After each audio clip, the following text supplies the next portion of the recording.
درود پاک پڑھے اللہم صلی علی سیدنا و نبینا مولانا محمد و آلہ و صحابہ و بارک صلاۃ و سلام علیہ بفضل تعالی و کرم مصطفیٰ صلی اللہ تعالی علیہ وسلم آج ہماری یہ 8ویں محفل مکمل ہوئی. جیسے کہ کل ہم نے غوث اعظم رضی اللہ تبارک و تعالی عنہ کی زندگی کے 3 حصے پر 2 منٹ 5 منٹ گفتگو کی تھی. جیسے پہلا دور تھا آپ کا ولادت سے لے کر 18 سال تک آپ جیلان میں رہے، اور پھر 18 سال سے لے کر 51 سال تک آپ بغداد معلیٰ میں زیر تعلیم رہے. تو اس دور کا آغاز کیسے ہوتا ہے؟ پہلے دور کا جو آغاز ہوا وہ میں نے بتایا کہ حضور اکرم صلی اللہ علیہ وسلم آپ کے والد کے خواب میں آئے تھے اور بشارت دی تھی. پھر جب دوسرا دور شروع ہوا طالب علم کا، بغداد معلیٰ کا، بغداد شریف کا، 18 سال کی عمر تقریباً تھی. ایک مرتبہ حج کا ایام چل رہے تھے اور عرفے کا دن تھا، یوم عرفہ تھا، اور آپ گیلان کے جنگلوں میں جا رہے تھے اور پیچھے ایک بیل آ رہا تھا. کچھ راستہ گزرنے کے بعد بیل سرکار سیدنا غوث اعظم رضی اللہ تعالیٰ عنہ سے مخاطب ہوتا ہے اور کہتا ہے کہ عبد القادر، تم جنگلوں میں گھومنے کے لیے پیدا نہیں کیے گئے. آپ نے بیل کی اس آواز کو سنا اور فوراً گھر پہ تشریف لائے اور گھر کی چھت پہ گئے تو کیا دیکھتے ہیں کہ پورا عرفات کا میدان آپ کو نظر آ رہا ہے. پورے حاجی نظر آ رہے ہیں اور میدان عرفات آپ کی نگاہوں کے سامنے آ گیا.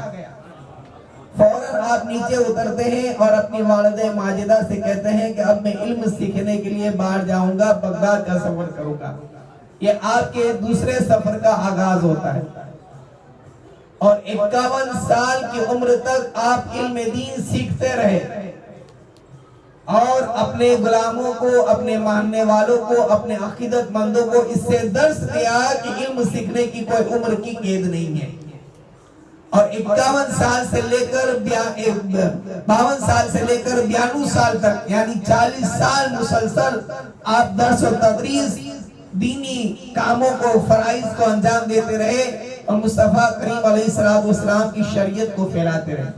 جب تیسرا دور آیا 51 سال کی عمر کے بعد، تو اس کا آغاز اس طرح ہوتا ہے کہ ایک مرتبہ ظہر کی نماز سے قبل، ظہر کی نماز سے پہلے اللہ کے نبی علیہ السلام تشریف لاتے ہیں اور کہتے ہیں کہ عبد القادر، تم تقریر کیوں نہیں کرتے؟ لوگوں کو وعظ و نصیحت کیوں نہیں کرتے؟ تو سرکار بغداد رضی اللہ تبارک و تعالیٰ عنہ ارشاد فرماتے ہیں کہ یا رسول اللہ صلی اللہ علیہ وسلم، یہ عربی ہے، میں عجمی ہوں. تو میرا آقا علیہ السلام نے اپنا لحاف دہن 7 مرتبہ حضرت سرکار غوث اعظم رضی اللہ تعالیٰ عنہ کے منہ مبارک میں ڈال دیا. آپ کی زبان مقدسہ میں اللہ کے حبیب علیہ السلام نے 7 مرتبہ اپنا لحاف دہن ڈالا اور پھر کہا کہ عبد القادر، اب بولنا شروع کر دینا، اب بولنا شروع کر دینا. سرکار بغداد فرماتے ہیں کہ ظہر کی نماز کے بعد مولا کائنات شہر خدا علی مرتضی رضی اللہ تبارک و تعالیٰ عنہ تشریف لاتے ہیں اور 6 مرتبہ اپنا لحاف دہن سرکار غوث اعظم کے منہ میں ڈالتے ہیں اور پھر آپ ہی وہی جملے ارشاد فرماتے ہیں کہ بیٹا عبد القادر، اب بولنا شروع کر دینا. تو گویا انا مدد العلم کا بھی حصہ ملا اور باب المدینۃ العلم کا بھی حصہ ملا. غوث اعظم رضی اللہ تعالیٰ عنہ کی یہ شان ہے.